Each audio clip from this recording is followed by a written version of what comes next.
Comilla board 2023 সালে organic chemistry থেকে আসা এইচএসসি সৃজনশীলের সলিউশন করব। লক্ষ্য করো, এখানে আমাদের ফেনল দেওয়া আছে। এটাকে জিঙ্ক ডাস্টের উপস্থিতিতে যদি আমরা বিক্রিয়া ঘটাই এ যৌগ তৈরি হবে, বি যৌগ। এটাকে যদি নাইট্রেশন করো বি যৌগ তৈরি হবে। আর টিনের সাথে যদি HCl এর মিশ্রণ দিয়ে বিক্রিয়া ঘটাও তাহলে সি যৌগ তৈরি হবে। তাহলে লক্ষ্য করো, আমাদের ফার্স্টের কাজটাই হবে এই উদ্দীপকটা দেখে এ বি সিটা বের করে ফেলা। এরপর আমাদের এই ঘ এবং ঘ প্রশ্নটার সলিউশন করা। তাহলে লক্ষ্য করো, এই মূলত বিক্রিয়াটা আমি একটু লিখিয়ে দেই। দেখো, এটার নাম হচ্ছে ফেনল। কিভাবে বুঝলেন? C6H5OH থাকলে এটা ফেনল হয়। এটাকে তুমি যদি জিঙ্ক ডাস্টের উপস্থিতিতে রিঅ্যাকশন ঘটাও তাহলে উৎপন্ন হবে হলো বেনজিন। কি উৎপন্ন হবে হলো বেনজিন। এটা বেনজিন তৈরি একটা রিঅ্যাকশন। তো এটা হলো এ যৌগ। এটাকে তুমি যদি নাইট্রেশন করো, নাইট্রেশনটা আমি লিখে ফেলো, নাইট্রেশন দিয়ে নাইট্রেশন বুঝবা, তাহলে বি যৌগ হিসেবে তৈরি হবে হলো তোমার নাইট্রোবেনজিন। কি বেনজিন বলো? নাইট্রোবেনজিন।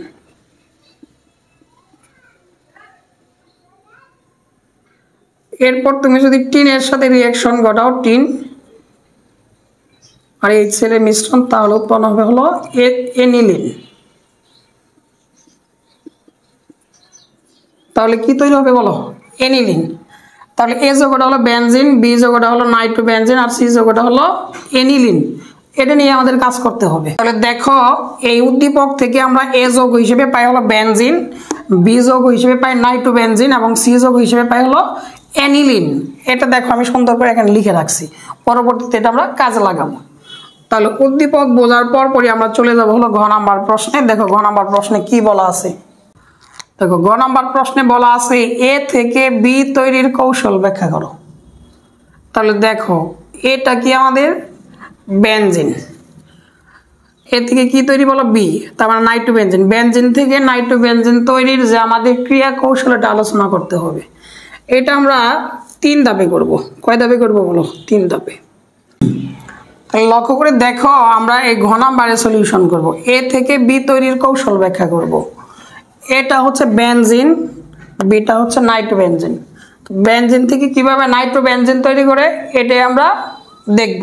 তাহলে লক্ষ্য করো, এই বেনজিন থেকে নাইট্রোবেনজিন তৈরি করার জন্য আমাদের 3টা ধাপ অনুসরণ করতে হবে। নাম্বার 1, ইলেকট্রোফাইল গঠন করতে হবে। প্রথম ধাপে আমরা কি তৈরি করব? ইলেকট্রোফাইল গঠন করব।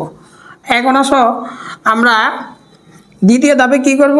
সিগমা কমপ্লেক্স গঠন করব। তৃতীয় ধাপে প্রোটন অপসারণ করে বিক্রিয়া সমাপ্ত করব। তাহলে ধাপ কয়টা বলো? 3টা। চলো একটা একটা করে দেখে ফেলি।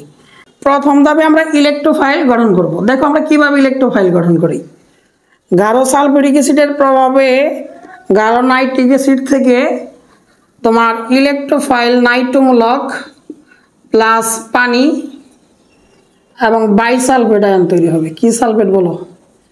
বাইসালফেট আয়ন উৎপন্ন হবে। এই যে নাইট্রোমূলকটা হলো ইলেকট্রোফাইল, ইফা দিয়া বুঝবা ইলেকট্রোফাইল, আর এটা হলো নিউক্লিওফাইল। কি ফাইল বলো? নিউক্লিওফাইল। এখন দ্বিতীয় ধাপে হলো আমাদের সিগমা কমপ্লেক্স গঠন করতে হবে। দ্বিতীয় ধাপে কি হয় দেখো, দেখো এখানে ইলেকট্রোফাইল তৈরি করার পর তুমি যে কাজটা করবা, তাহলে এখানে বেনজিন লিখে ফেলো। এই বেনজিন কি করবে? এই যে ইলেকট্রোফাইল নিউ নাইট্রোমূলককে তার সঞ্চারণশীল ইলেকট্রন দ্বারা তার সাথে যুক্ত হয়ে অস্থায়ী যৌগ তৈরি করবে। স্থায়ী বলো? অস্থায়ী যৌগ তৈরি করবে। এই প্রান্তে একটা হাইড্রোজেন বের করে দেখাবা এবং এই প্রান্তে নাইট্রোমূলক যুক্ত হয়ে যাবে। ফলে এই সঞ্চারণশীল যে ইলেকট্রন ছিল, এটা তোমার এরকম অর্ধ চন্দ্রাকৃতির আয়ন সৃষ্টি করবে। এটার নাম হলো সিগমা কমপ্লেক্স। এখানে মনে রাখবা, এই যে কমপ্লেক্সটা অবস্থা, এখানে হাইড্রোজেন হলো যাই যাই অবস্থা আর নাইট্রোমূলক আসি আসি অবস্থা। তার মানে এটা চলে যাবে আর এটা হলো যুক্ত হবে, কারণ এটা হচ্ছে একটা ইলেকট্রোফিলিক প্রতিস্থাপন বিক্রিয়া। এখন তৃতীয় ধাপে কি করবা? তুমি এই সিগমা কমপ্লেক্সটা এখানে লিখে ফেলবা। সিগমা কমপ্লেক্সটা এখানে লিখে ফেলো।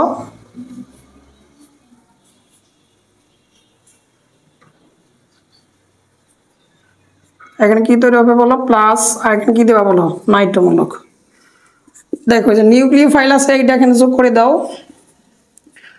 তখন এই নিউক্লিওফাইল কি করবে, এই প্রোটনটাকে সে নিয়ে চলে যাবে। তাহলে বিনিময়ে কি উৎপন্ন হয় দেখো, এই বন্ধন এইটা সঞ্চালনশীল ইলেকট্রন তার আগের অবস্থায় ফিরে আসবে এবং এখানে নাইট্রোমূলকটা যুক্ত হয়ে যাবে, উৎপন্ন হবে হলো নাইট্রোবেনজিন। কি বেনজিন বলো, নাইট্রোবেনজিন। আর এটা উৎপন্ন হবে সালফিউরিক অ্যাসিড। এই প্রোটনটা নিয়ে এই সালফিউরিক অ্যাসিড পুনরায় ব্যবহার করা যাবে। এটাই হলো গ নাম্বার প্রশ্নের সলিউশন। তাহলে এটা কিভাবে করলাম, জাস্ট এটা 3 ধাপ ফলো করবা। প্রথমে হলো ইলেকট্রোফাইল গঠন করবা, এরপর কি বলো সিগমা কমপ্লেক্স গঠন, এরপর হলো প্রোটন অপসারণ।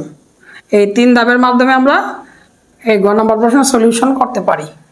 এখন আসলে আমরা এই গ নাম্বার প্রশ্নের সলিউশন করব। বলছে ইলেকট্রোফিলিক প্রতিস্থাপন বিক্রিয়ায় বি ও সি যৌগের সক্রিয়তার ক্রম বিশ্লেষণ করো। যখন এই ধরনের সক্রিয়তার কথা বলবে তোমার ফার্স্টে যে কাজটা করতে হবে তা হলো আমাদের যে বি যৌগটা হলো দেখো নাইট্রোবেনজিন আর সি যৌগটা হলো এনিলিন, এই দুটো যৌগের আমাদের অনুরণন কাঠামো দেখাইতে হবে। অনুরণন কাঠামো দেখে আমরা এটা সলিউশন করব। তাহলে ফার্স্টে আসো আমরা এই নাইট্রোমূলক দিয়ে আমরা দেখে অনুরণন কাঠামো।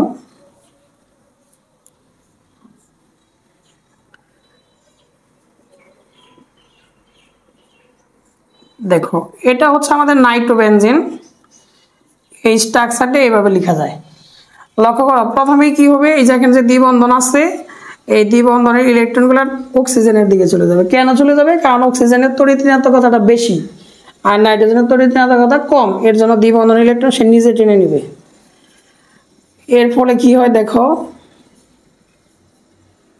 এরপরে দেখো এখানে নাইট্রোজেনই থাকবে, এখানে হলো অক্সিজেনের উপর একটা তোমার মাইনাস দিয়ে দেবে আর ওটাতে তোমার আগে থেকে মাইনাস আছে। এরপর পরবর্তীতে দেখো এটা যখন এই দিকে মুভ করবে তখন এই বন্ধনটা এই দিকে মুভ করবে, এটা ওই দিকে বন্ধন মুভ করলো, এটা এই দিকে মুভ করবো, তাহলে এখানে কি বন্ধন হবে বলো, দ্বিবন্ধন হয়ে যাবে। ফলে এটা যেহেতু এইখানে যুক্ত হয়ে গেছে, এটা যেহেতু এইখানে যুক্ত হয়ে গেছে, এটা যেহেতু এইখানে যুক্ত হয়ে গেছে, এর জন্য এখানে হবে প্লাস, এটা এটাই আর এটাই দিকে লক্ষ্য করো। তখন এই যে প্লাস যে অর্থ অবস্থানে যে প্লাস চার্জ আছে এটার প্রভাবে এই বন্ধনটা এই দিকে মুভ করবে। তখন কি হয় দেখো,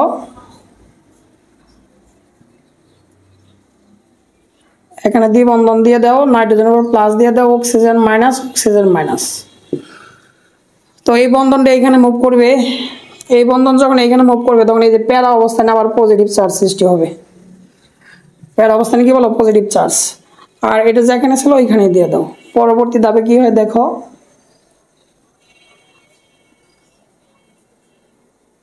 দ্বিবন্ধন দিয়ে নাইট্রোজেন দিয়ে দাও, অক্সিজেন মাইনাস অক্সিজেন মাইনাস, এখানে প্লাস দিয়ে দাও। পরবর্তীতে দেখো এই প্লাস চার্জের কারণে এই যে তোমার এখানকার যে বন্ধনটা আছে এটা এইখানে শিফট করবে। এটা যদি এইখানে শিফট করে তাহলে এটা যার তার অবস্থানে লিখে ফেলো, এটা এইখানে মুভ করলো, তখন এই প্লাস চার্জটাও রিমুভ হয়ে যাবে। তো এই বন্ধনটা এইখানে মুভ করার কারণে এইখানে প্লাস হবে। পরবর্তী ধাপে কি হবে, এই বন্ধনটা এখানে চলে আসবে এবং এই যে ইলেকট্রন এটা এখানে, এই যে অক্সিজেনের উপর যে বন্ধনটা আছে এটা এখানে মুভ করবে। ফলে কি হয় দেখো, তাহলে নাইট্রোজেনের উপর সিঙ্গেল বন্ড হবে, মাইনাস হবে, এখানে কিন্তু দ্বিবন্ধন হয়ে যাবে, প্লাস থাকবে, জাস্ট এই বন্ধনটা এখানে মুভ করার কারণে এখানে হয়ে যাবে, আর এটা এখানেই থাকবে আর এটা এখানে থাকবে। জাস্ট দেখো আমাদের এই দ্বিবন্ধনগুলো ঘুরে গেছে, উল্টে গেছে, এটার নামে অনুরণন বা রেজোনেন্স। তাহলে কয়টা স্ট্রাকচার বা একটা, দুইটা, পরে কটা বলো, 3 নম্বর স্ট্রাকচার, 4 নম্বর স্ট্রাকচার, কয় নম্বর বলো, 5 নম্বর স্ট্রাকচার। তাহলে লক্ষ্য করো 2, 3 এবং 4 নম্বর স্ট্রাকচারের এই 3টা স্ট্রাকচারে লক্ষ্য করো এই অর্থ অবস্থানগুলোতে কি আছে দেখো, পজিটিভ চার্জ, এটার প্যারা অবস্থানে পজিটিভ চার্জ, এটার অর্থ অবস্থানে পজিটিভ চার্জ। এর জন্য ইলেকট্রোফাইলগুলো সাধারণত তোমার এই পজিটিভ অংশে যুক্ত হতে পারবে না, কারণ ইলেকট্রোফাইল যুক্ত হয় ঋণাত্মক অংশে। তাহলে যদি অর্থ আর প্যারা অবস্থানটা যেহেতু পজিটিভ, এর জন্য যে মেটা অবস্থানটা যা আছে এই অবস্থানগুলোতে ইলেকট্রোফাইলগুলো যুক্ত হবে। এর জন্যই তোমাদের এই নাইট্রোমূলকটা হলো মেটা নির্দেশক বা বলয় নিষ্ক্রিয়কারী গ্রুপ। কেন, কারণ ইলেকট্রনগুলো নিচের দিকে টেনে নিছে। তাহলে ফার্স্টে বলতে হবে যে ঋণাত্মক মেসোমারিক প্রভাব দ্বারা সে বেনজিন বলয়ের যে ইলেকট্রনগুলো সে নিজের দিকে টেনে নিছে, ফলে বেনজিন চক্রটা কি হয়ে গেছে, অনেকটা নিষ্ক্রিয় হয়ে গেছে। এর জন্য অর্থ পেয়ার অবস্থানে ইলেকট্রোফাইল যুক্ত হতে পারবে না। যদি ইলেকট্রোফাইলকে যুক্ত হতে হয় তাহলে মেটা অবস্থানে যুক্ত হতে হবে। এখন আসো আমরা দেখব যে তোমাদের এই এনিলিনের কি অবস্থা, এনিলিন কি স্ট্রাকচারটা করে। তাহলে এনিলিনটা যখন লিখবে এইভাবে লিখে ফেলো। তাহলে লক্ষ্য করো যে এনিলিনে যে এক জোড়া মুক্ত জোড়া ইলেকট্রন আছে এটা কি করবে, এটা হলো তোমার এই ইলেকট্রনগুলোকে সে বেনজিন বলের দিকে ঠেলে দিবে। তাহলে মুক্ত জোড়া ইলেকট্রন এই জায়গায় বন্ধন তৈরি হবে এবং এই বন্ধনটা এই কর্নারে চলে আসবে। তখন কি হয় দেখো। তাহলে লক্ষ্য করো এখান থেকে যখন এই ইলেকট্রনগুলো এখানে মুভ করবে তখন এখানে দ্বিবন্ধন হয়ে যাবে। কি বন্ধন বলো? দ্বিবন্ধন। আর এখানে নাইট্রোজেনের উপর একটা প্লাস দিয়ে দিবা। আর এটা যেহেতু এইখানে মুভ করতেছে এর জন্য এখানে হবে মাইনাস। এই বন্ধন এই বন্ধন এই বন্ধন এই বন্ধন। পরবর্তী ধাপে এই ঋণাত্মক চার্জটা এখানে মুভ করবে আর এই বন্ধনটা এই পেয়ার অবস্থানে চলে যাবে। তাহলে দেখো কি হয়। তাহলে এখানে কি দিয়ে দাও? দ্বিবন্ধন H2, এখানে কি দেওয়া বলো? প্লাস। তাহলে এটা এখানে মুভ করলো আর এটা এখানে ঋণাত্মক চার্জ হিসেবে থাকবে। পরবর্তীতে এটা এখানে মুভ করবে আর এটা এই কর্নারে চলে আসবে। তাহলে দেখো পরবর্তী ধাপে কি হয়।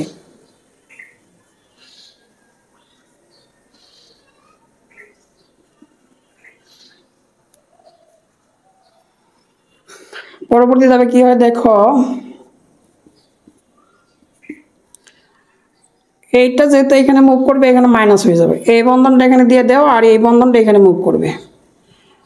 পরবর্তী ধাপে যে কাজটা হবে তা হলো এটা এখানে মুভ করবে আর এই বন্ধনটা ভেঙে তার আগের অবস্থানে চলে যাবে।